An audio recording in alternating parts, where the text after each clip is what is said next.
কিছু বলবো না, এখন পরে বলবো। দেখুন এটা যা আছে পরে বলবো, পরে বলবো। আচ্ছা আচ্ছা বলুন বলুন কি হয়।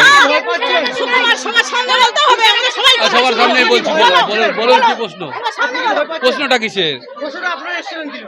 আমরা তো আসিনি, আমরা এক জায়গায় মিটিং করছিলাম। আমরা মিটিং করবো না কেন? আমাদের কর্মীদের মিটিং ছিল। গ্রামবাসীর অভিযোগ করছে আপনাদের এখান থেকে টাকা বিলি করা হতো। না না না, ভুল কথা। এখানে খুলনা অঞ্চলে একটা প্রবলেম ছিল, খুলনা অঞ্চলের প্রবলেম নিয়ে আমরা একটা মিটিং করছিলাম। সন্দেশখালী প্রতিবাদ কি মিথ্যে? প্রতিবাদ মিথ্যা কিনা মানুষ তৃণমূলের পক্ষ থেকে এটা বলা হচ্ছে। কোনটা? যে সন্দেশখালী দেখো গঙ্গাধর পালকে জিজ্ঞেস করুন। আপনি বলবেন না তাহলে? না, এটা সাজানো ঘটনা, বিজেপি মানে এখানকার সাধারণ মানুষেরা বলছে। একের পর এক স্টিং ভিডিও প্রকাশ্যে আসার মধ্যেই সন্দেশখালীতে ছড়ালো নতুন উত্তেজনা। রবিবার সেখানে তৃণমূল নেতা দিলীপ মল্লিককে ব্যাপক মারধর করলেন বিজেপির সমর্থক মহিলারা। মহিলাদের মারের মুখে পড়লেন দিলীপবাবুর এক অনুগামীও। বিক্ষোভকারীদের অভিযোগ, সন্দেশখালীতে মহিলাদের ভয় দেখিয়ে মিথ্যা বয়ান রেকর্ড করছে এই দিলীপ মল্লিক। এই দিলীপ মল্লিকই ভাইরাল ভিডিও বানিয়ে ছড়িয়েছে বলে বিক্ষোভ দেখাতে থাকেন মহিলারা। পরিস্থিতি বেগতিক বুঝে পালিয়ে একটি বাড়িতে আশ্রয় নেন সুকুমার মাহাতো ও দিলীপ মল্লিক। সেখান থেকে দিলীপবাবুকে টেনে বার করে লাঠিপেটা করতে থাকেন বিক্ষোভকারীরা।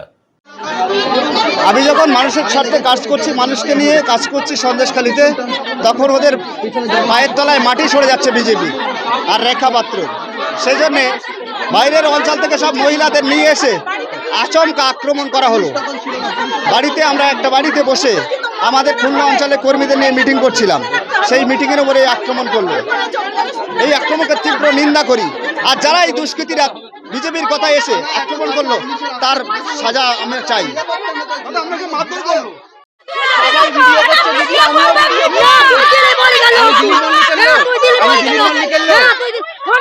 আপনি কোনোদিন দেখেছেন আমাকে? এনারা কি করছেন? ওই তো ওখানে লোক আছে দিলীপ মল্লিকের, ওখানে জিজ্ঞেস করুন। আমাকে ধরছেন কেন? আমি কি কাছের লোক? আরে আমি ঘুরি দিদি, কিন্তু ওনারা আছেন, সবাইকে জিজ্ঞাসা করুন।